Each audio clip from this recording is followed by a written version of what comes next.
Hey guys, what's going on? It's Brandon. In the van and going on a little road trip. We know the brakes are solid and the van deserves to be ran. The alternator, get the AGM battery charged way up. We've got a big AGM battery underneath the seat here, and then also the lithium ion battery back there. I'm going to end up getting one of the bank managers from Clark's Adventures, which charges up the lithium battery when you drive the van. But right now I just put some 91 octane fuel in. You can put 93 in, but 91's plenty. Put some good fuel in for the turbo 3.5 V6. And we're going to go on about a 200-mile round trip real quick. And just make sure brakes are solid, everything's good. And should be good to go. So,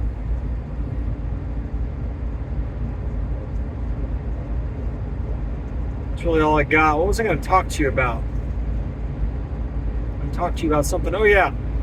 So those of you who are Facebook friends with the Vet Titans accounts, you know that last week on Thursday and Friday, I put up a post about how the power was going to go out on Monday because of severe weather and over the weekend.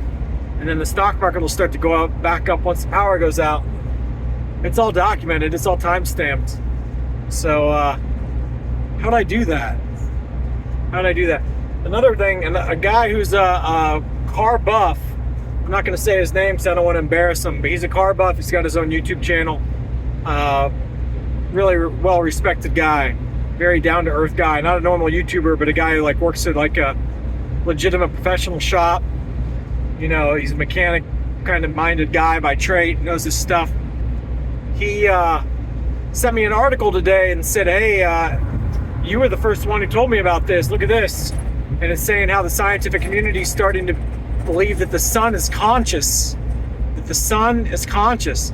Every planet in the solar system and moon that has a fusion reactor core, including Earth, including Saturn, including Jupiter, including some of Saturn's moons, including some of Jupiter's moons, are conscious.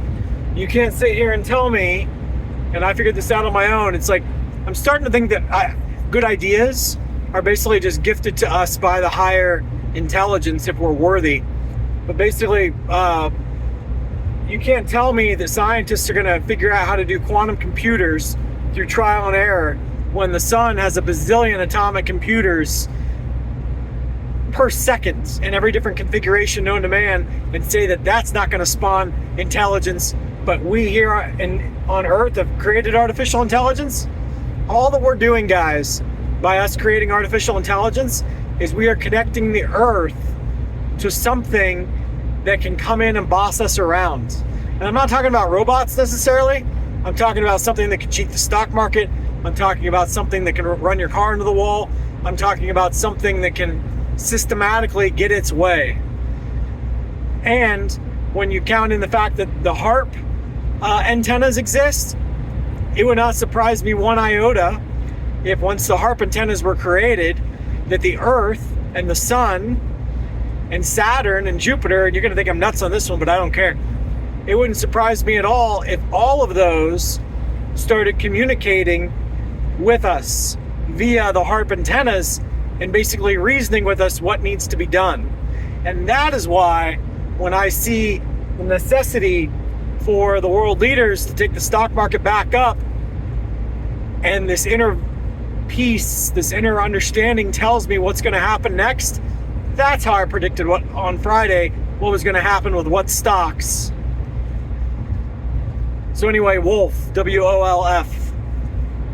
It's going to be the new Wolf of Wall Street when it cracks a couple hedge funds who bet against it. But anyway, stay tuned.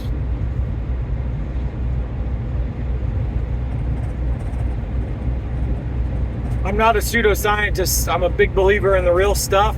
The problem is you guys' real stuff is like Legos, and I'm like on a more complex level, if that makes sense. You guys brag that you have all the equations memorized. When I was in physics in high school, I took Physics 1 and AP Physics. I would ace every test. When I was in mechanical engineering, in an engineering school, And I don't want to get into it because there's some creepy people who are trying to like argue with me about what years I went to school, like doing all kinds of homework on me. You guys are fucking weird. I'm not divulging anything else to you guys. But the point is, when I was in mechanical engineering school, I was Dean's List. I was straight A's while I was there. And then I got my motorcycle wreck and I never went back. So all the jealous haters who hate the fact that I'm intelligent, I really don't care. I over doubled the school record on the balsa wood project in drafting 3. So I took 3 years of drafting, in addition to 2 years of physics, in addition to computer science. I mean, I loaded the boat on my schedule. I never took it easy. I wanted to learn as much as I could while I was in high school. Same thing with when I was in college.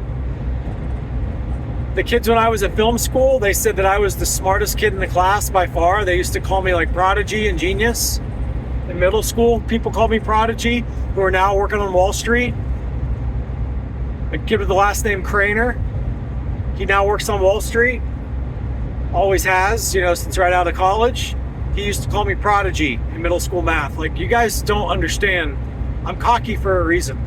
Just because I kind of putt around and have my own freedom, it's because I want to research what I want to research when I want to research it. I want to get on my computer and do my homework on the stuff that I want to think about when I want to think about it. When my mind wants to download something from the higher power or whatever it is, I got to make time for it instead of listening to stupid fucks like you guys. Set your tire pressure to 32 PSI as soon as you watch the fucking video of me saying you have a fucking mental disability if you think so. I mean, you guys are fucking trash. Trash.